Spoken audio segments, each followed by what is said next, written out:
முதல் உழவர் தோழனாக நந்தி எப்படி ஆனார் தெரியுமா?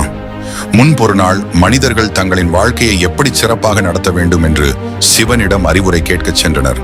சிவன் தன் பணிகளில் மூழ்கி இருந்ததால் தன் விசுவாசமான நந்தியை அழைத்து, வருபவர்களிடம் ஒரு நாளில் ஒரு முறை சாப்பிடுங்கள், 3 முறை குளியுங்கள் என்று என்றார். நந்தி பகவான் உத்தரவை மனப்பாடம் செய்தபடி வந்தார். இடையிலேயே செய்தியை மாற்றி குழப்பிவிட்டார்.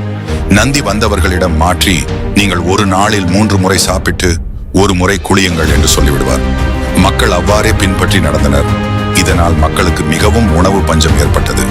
அவர்கள் மீண்டும் சிவனிடம் சென்று நடந்தவற்றை கூறினர்.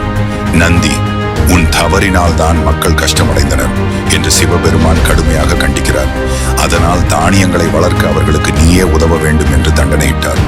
அதனால் இன்று வரை நந்தி எருதை உழுது வாழ்க்கைக்கு உதவுகின்றார்.